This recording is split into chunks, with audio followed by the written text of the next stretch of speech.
네, 여러분 안녕하십니까. 방금 들어온 긴급 뉴스를 말씀드리겠습니다. 서울중앙지검이 서울 서초구 내곡동에 있는 국정원을 전격적으로 압수수색을 진행하고 있는 중입니다.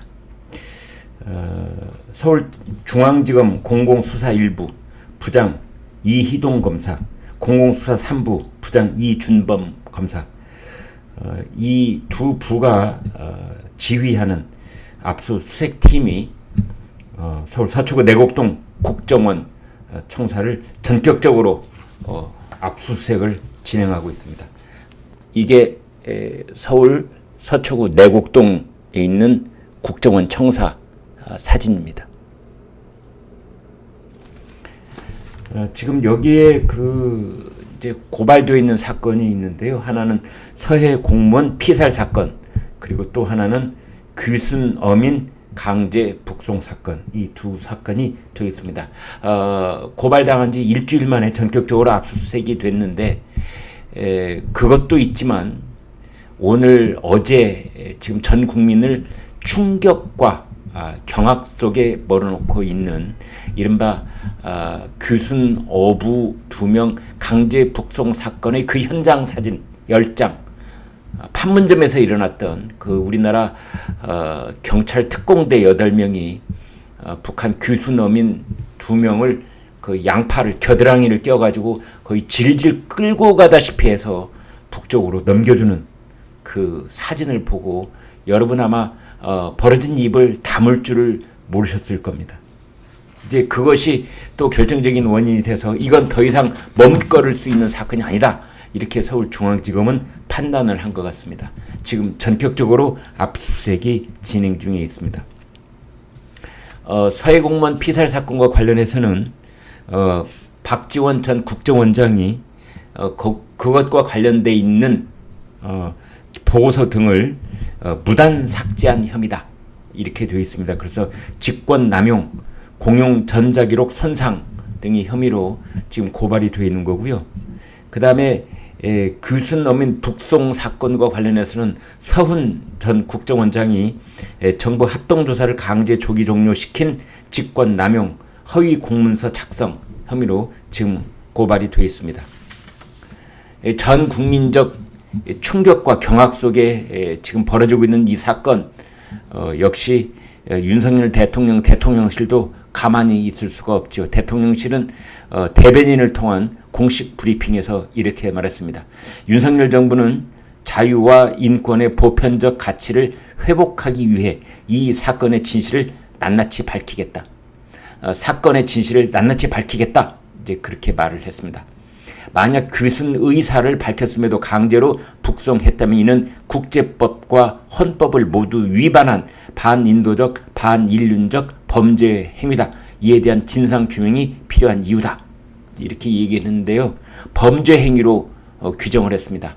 그러니까 귀순한 어부 2명을 강제로 북송시켜준 그 사건을 범죄 행위라고 그랬습니다. 여러분, 범죄 행위라고 규정을 하면 그 다음 뭘 해야 되겠습니까? 그렇습니다. 범인을 색출해야 됩니다. 범인을 색출하기 위해서는 뭘 해야 됩니까? 그렇습니다. 수사를 해야 됩니다. 그 수사를 하는 가장 기초적인 첫 번째 행위가 바로 압수수색인 것입니다. 그래서 서울중앙지검이 오늘 서울 서초구 내곡동에 있는 국정원 본청에 대한 압수수색을 진행하고 있는 것입니다. 윤석열 대통령실은 2019년 11월 7일에 있었던 귀순 어부 2명에 대한 강제 북송 사건을 반인도적, 반인류적 범죄 행위로 규정을 했습니다. 대변인은 이렇게 말했습니다. 2019년 11월 7일 오후 3시, 이때가 오후 3시였습니다. 판문점에 도착한 탈북 어민 2명이 북송을 거부하는 장면이 고스란히 사진에 담겼다. 어떻게든 끌려가지 않으려고 발버둥 치는 모습은 귀순 의사가 전혀 없었다던 문재인 정부 설명과는 너무나 다르다. 정말 많은 국민들께서 그 정도인 줄은 몰랐다, 이런 생각을 많이 하실 겁니다. 이렇게 귀순 어부를 강제로 북한에 송환시키는 그 일은 대통령의 제가 없이는 불가능한 일입니다. 손발이 되어서 움직인 쪽은 뭐 청와대 그 안보실장, 그 다음에 국정원장 뭐 등등이 있었겠지만, 그러나 이것은 시시각각 대통령한테 보고됐을 것이고 대통령이 그걸 제거함으로써 이런 일이 벌어졌을 겁니다. 문재인 대통령이 저지른 일이라고 오늘 조선일보 사설이 강조하고 있습니다. 이 사건은 대한민국 사건이 아니라 전 세계 사건이 되고 있습니다. 미국 연방의회 초당적 기구인 톰 렌토스 인권위원회 의장인 크리스 스미스 공화당 하원 의원이 이렇게 말했습니다.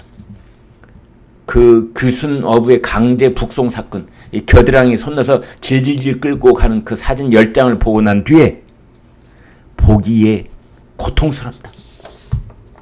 정당한 절차 없이 전임 한국 정부에 의해 이루어진 논란 많은 북송을 규탄한다. 보기 고통스럽다.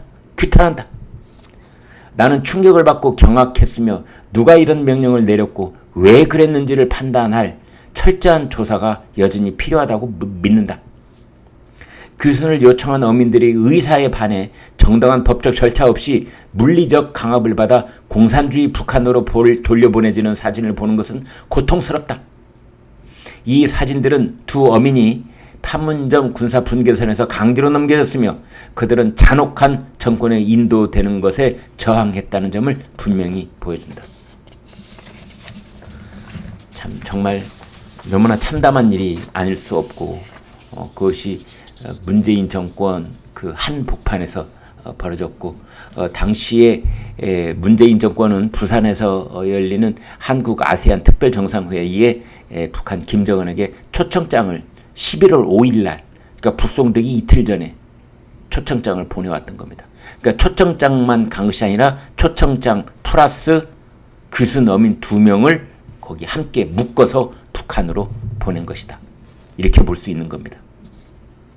이 비극적 사건은 북한 공산주의 정권이 야만성과 그 전임 문재인 정권의 냉담한 공무 함께 공모를 했다 이런 거죠. 분명히 보여준다. 북한은 두 어민이 어떻게 되었는지 그들이 여전히 살아있는지 밝혀라. 미확인 보도에 따르면 함경북도 보위부에서 직결재판을 받고 처형된 것으로 그렇게 전해져 있습니다. 박지원 전 국정원장은 이렇게 말했습니다. 규순 어민 강제 북송 사진 10장이 공개된 것과 관련해서 문재인 정부의 대북 정책을 골탕 먹여서 사정을 시작하려고 한다고 받아들였다. 이렇게 이제 얘기를 했는데 글쎄요. 자, 이 문제는 이제 철저한 수사가 이루어지고 관련자들이 몇몇이 드러나고 그 수사 과정에서 저는 제일 기대를 하고 있는 것이 그 규순 어부 두 사람의 겨드랑이에 팔을 집어넣어서 질질질 끌고 가는데 동원됐던 경찰 특공대 8명. 경찰 특공대 8명. 이제 수사가 진행됨에 따라서 그 사람들도 반드시 소환 조사를 받을 겁니다. 아니면 그 이전에 그 경찰 특공대 8명 중에 몇몇이 양심선언을 하고 나설 가능성도 있습니다. 그 사람들이 밝히는 진실이 또 한 번 세상에 드러나면 이 명령은 어느 경로를 통해서 왔고 그것은 이 북한 어민 두 사람의 의사와 얼마나 철저히 이 정반대로 움직여지는 강제 북송 사건이었는지가 백일화에 드러날 것으로 그렇게 생각을 합니다. 네, 여러분 구독, 좋아요 부탁드리겠습니다. 고맙습니다.